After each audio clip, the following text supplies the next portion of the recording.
All right, let me go over the lesson plan. You will recall that I created another video where I previewed the text that this lesson is about, just to see what potential lessons were in there.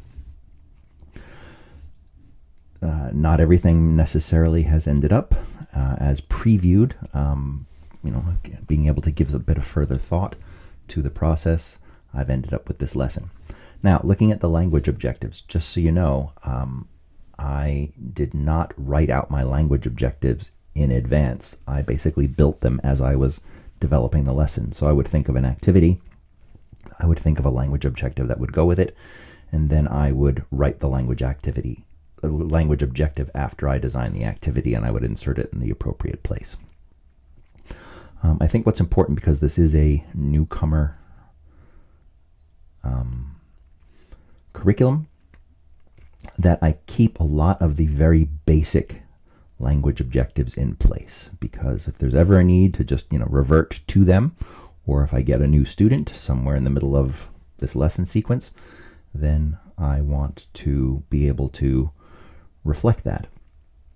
It may be that some learners are developing faster or slower than others, and so especially now that I'm at a later book, I'm on book 48 or something,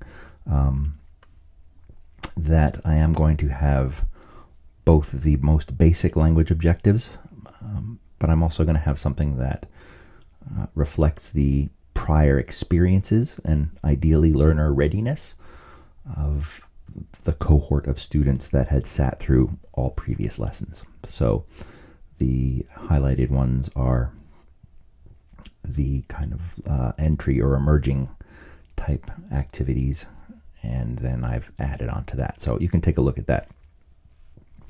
I still have to copy and paste the new constructions objective, but basically it's a whole lot of stuff. I might find actually a way to summarize it here rather than list out each individual item, because a lot of that is going to be seen, for example, in the language of schooling. These patterns, these phrasal patterns, they would all end up in there. And there's also the text-specific vocabulary. All right, so lesson materials. As I created each activity for the lesson, I just added to the lesson materials list. And you may not necessarily be doing any of this stuff for your lessons. I think what's important at this stage, at the very least, is that you have the basics down, okay? So what I'm showing you today is certainly indicative of a lot of potential ways to go. And this lesson is by no means intended to be taught in a single day. At this point, definitely by book number 48, I am going to take as long as it takes to work the learners through all the stages of the language experiences for this lesson. So this will be a multi-day lesson. And depending upon where my learners are at, it may go faster or it may go slower, but I am not keeping to a calendar at this point. All right, so review an extension of the previous lesson. So if you recall, this is where we start doing a phonics and vocabulary review and language review of the previous book. So the previous book was At the Beach, okay? And I want to just show you a quick video of how I actually came up with my phonics objectives. You'll see it's quite detailed here, and there's a lot of stuff that I can pick and choose from. I can choose to work through all of it, or maybe it's just a quick review. Most likely, in a lot of cases, it's going to be a quick review because some of these types of experiences will have been encountered in previous books. So, I'm just going to take it as it comes, but at least it's there and available for me to pick and choose from based on the needs of my learners. Anyway, check out the way in which I actually identified the phonics targets. Okay, what you're going to see here is me going into ChatGPT and using it to find phonics targets for me. So what I've done is I've copied and pasted the entire text from the previous book into ChatGPT, and check out the prompt. I ask it to basically generate a list of phonics targets in an increasingly progressive way. And so I'm basically letting it do the text analysis, okay?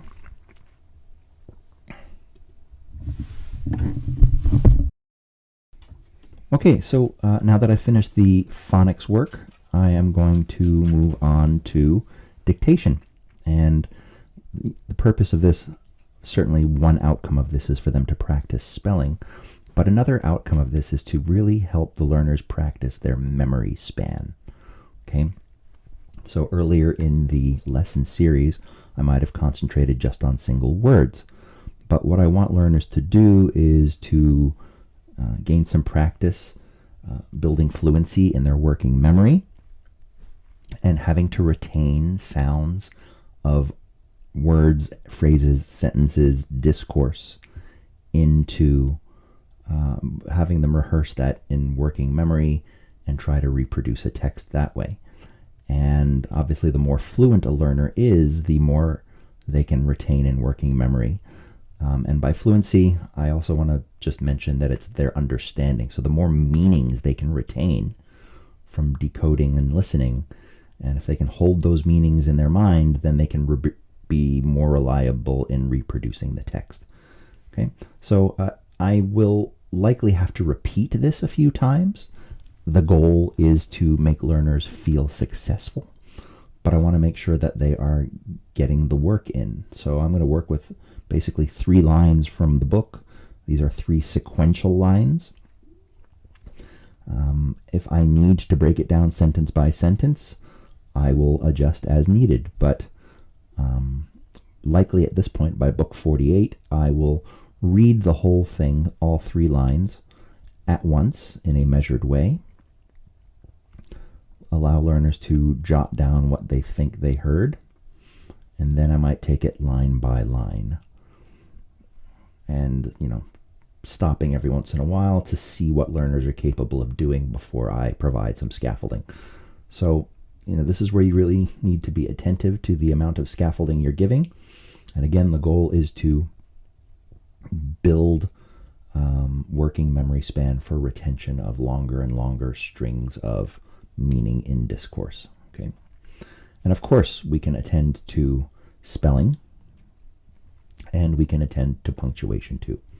Right, and it's really this is an assessment tool as much as it is a practice tool. After we finish with the dictation, we move on to sentence completion, and you'll notice again I am working not with isolated sentence, but a sequence of sentence as exactly found in the text. So I'm now working at the discourse level. This is essentially a dialogue paragraph, if you will. And so in order for a learner to fill out the space here, they have to retain their understanding of what happened here. Okay?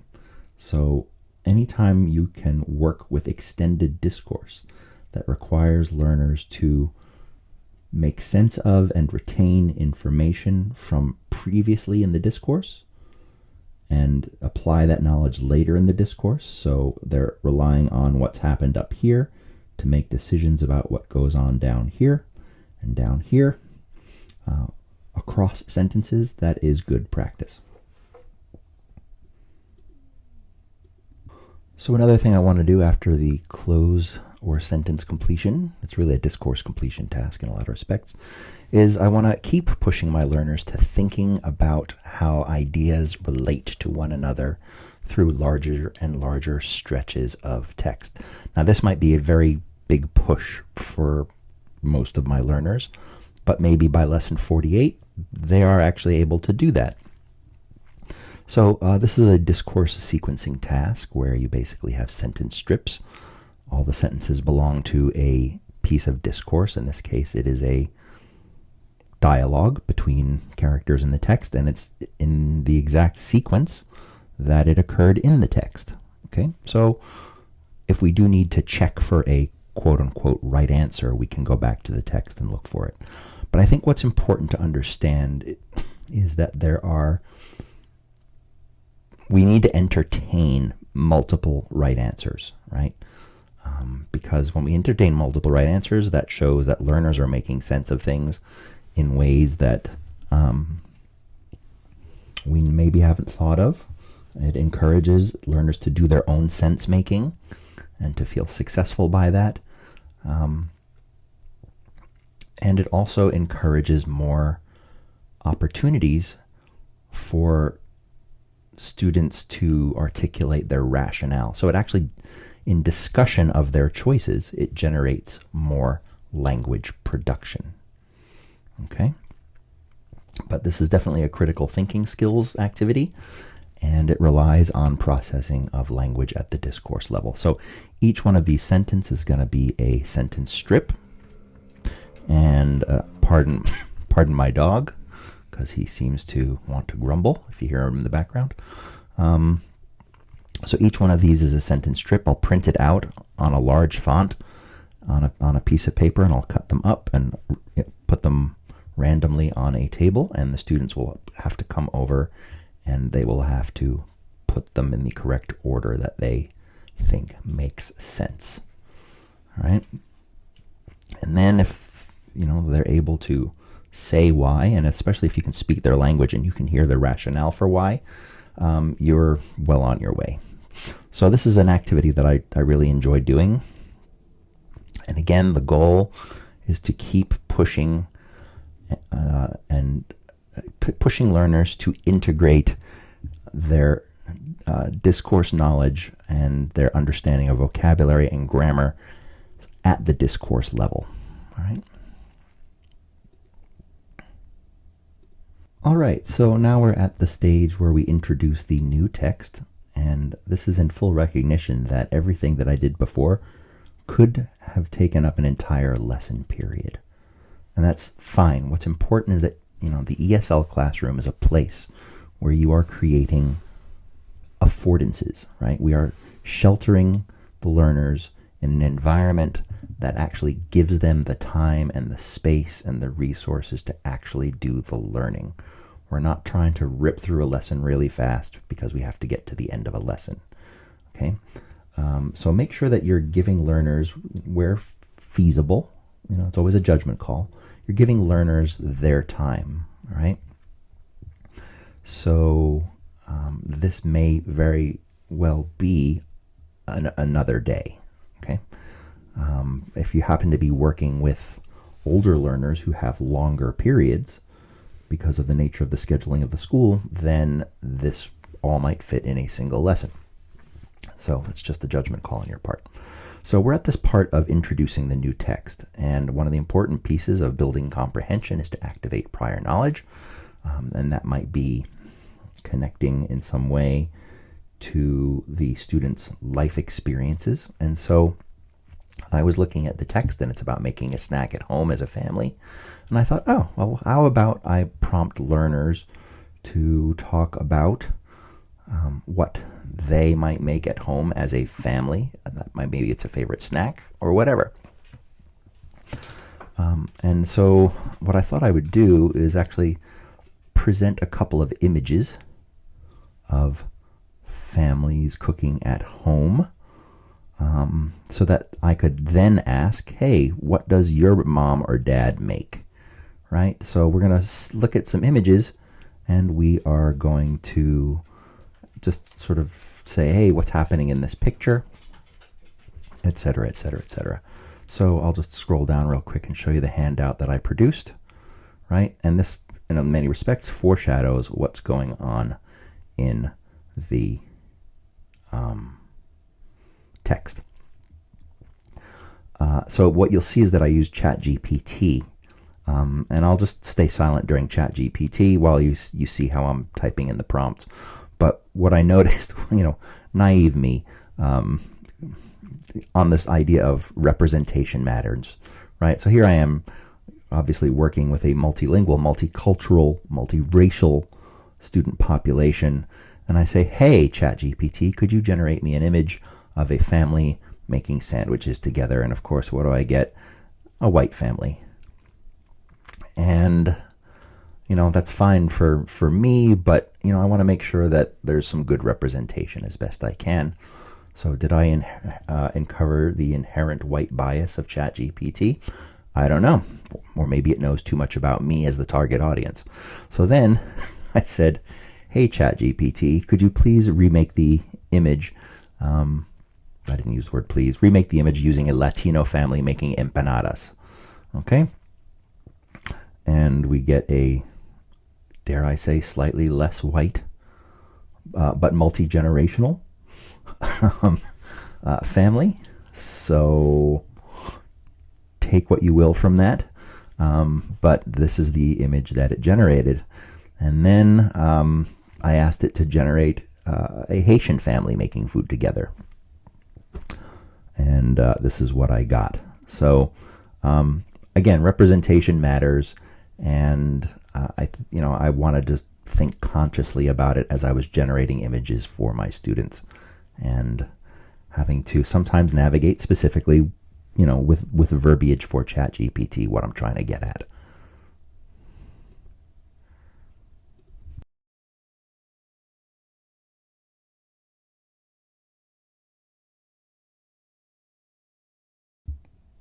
Okay, so just a heads up, this Image Generator Pro is part of the package of ChatGPT where I'm a subscriber, so I pay, I don't know, $20 a month or something like that.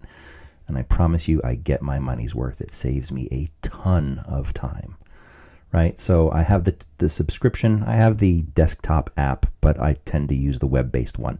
And with the web-based one, it allows you to upload documents and analyze them. It allows you to create images. So that's what I'm using here.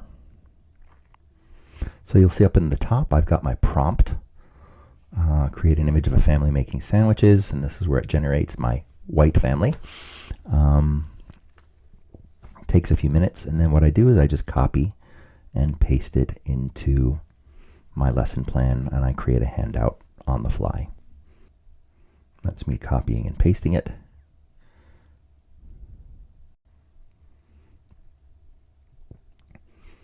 And then I was a little dissatisfied, so you'll see that I changed the prompt, copying and pasting it into my Word document. I use the screenshot feature on Macs. It's Shift-Command-4, and it allows you to cut out a particular part of the screen that I can use for pasting.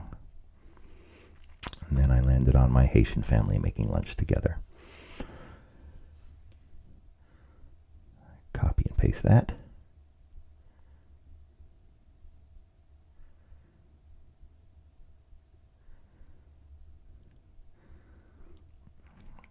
And that's me using the ChatGPT feature for image generation.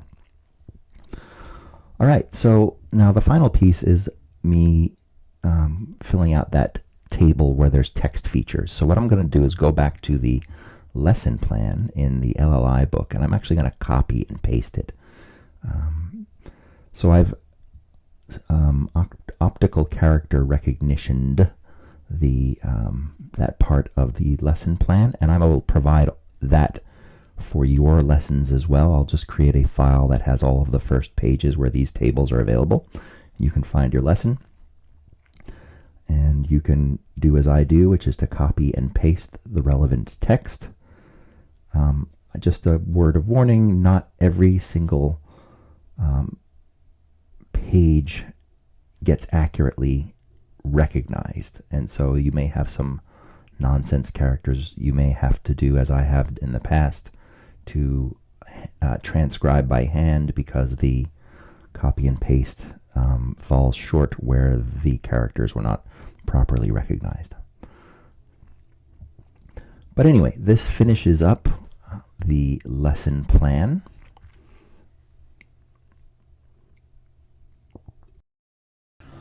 All right, so let's look at just some of the other resources I generated for this lesson that I have attached. Scrolling down, I found pictures of celery, raisins, ants on a log in real life, ants on a log the snack, peanut butter, which I used earlier in the lesson. I also have a picture caption task where I'm going to ask my learners to draw their family doing something like this. So they're going to draw it and they're going to write a sentence or a caption describing what their family is doing. I am going to put the sentence stem here. Okay. Now I've seen a lot of worksheets where they actually put the sentence stem down here and ask the students to complete the sentence. I have a problem with that. Let's see the extent to which it plays out, but here's my problem with it. If you put the sentence stem down here, then the student doesn't necessarily feel responsible for the beginning of the sentence. They only feel responsible for the end, right? So they're not necessarily thinking about how this goes grammatically with this. So in asking my learners to use the sentence stem model and basically copy it, copying is at least a step in the right direction, but it's forcing them to at least acknowledge that a whole sentence needs to be completed. Even if they borrow something here, they can transcribe it down here and then complete it that way. I see a lot of worksheets that provide the sentence stem for them. I definitely think there's a place for that, but at least for the purposes of this lesson, to undo the habits that at least I feel like are forming, where learners are they're writing fragments of sentences, and I want them to actually take ownership of the complete sentence. So that's my rationale for this particular item. All right, and I believe I have this worksheet somewhere in the lesson. I also generated comprehension questions that you will see connect to the language of schooling. Okay, so yes and no questions. They are all pertaining to the book, but now you'll notice that I am extending beyond yes or no questions, which I know students are perfectly capable of answering because they have done so in previous lessons, but I am now including how questions, right? And if you think about the type of response you want, how do raisins taste? They taste sweet. So we want the learner to write out a complete sentence, right? How does celery taste? It tastes bitter. It tastes like water.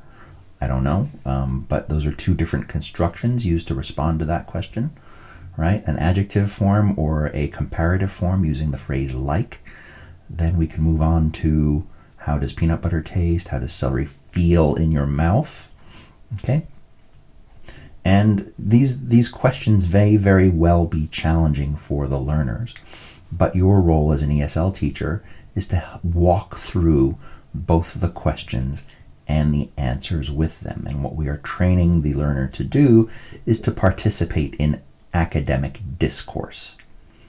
Okay, and so this may involve modeling responses on your part to help learners acquire the language of participating in academic discourse around a book. And these questions are text to self, text to world, text to text questions. Okay? And then we move on to a different type of question, which is a why question, right? And why questions have a because type framing in the response. And so I want to give learners practice, and if it involves my modeling as a scaffold, I will provide that. But I at least want to create a context where this sort of thing can be explored. All right? There is another task that I have. That task is related to, or that task is actually this role play, the role cards. Okay? So in the story, the author talks about each person participating, right? So each person, if they're going to participate, has a particular role, and you'll see how that unfolds in the text. And so I want to give learners practice with role attribution, okay? So I would say, can you hold the jar? Can you pour the water? Can you add the sugar? Can you stir the sugar, right? So I model it for them. Or I can say, you can hold the jar and you can pour the water, right? I can ask it as a question or I can put it as a statement, but whether it's a question or a statement, the speech act is nonetheless the same. It's attributing a particular role for participation, all right? So we go through it where I am the one that's attributing the roles and they're hearing the language of attributing the roles. And this is a very simple and short procedure or process. Then what we do is we change roles where I am no longer the manager. I give the management role to someone else. That child will have all the cards and they will say, can you hold the jar, teacher? Benson, can you pour the water? Ejini, can you add the sugar? Josue, can you stir the sugar? Okay, and so it gives them those options. And again, whether it's you can or can you, both are entirely viable. They are both realistic language use for the speech act of role attribution. All right, so that's what these cards are for. All right, so that concludes the lesson. It's pretty extensive. This is what happens when I sit and I think about all the possible ways of mining a single text for possibilities. I am studying both the language of the text, but I am also extending that knowledge of the language of the text into real life and schooling applications. And that's really what everything is all about in our newcomer program.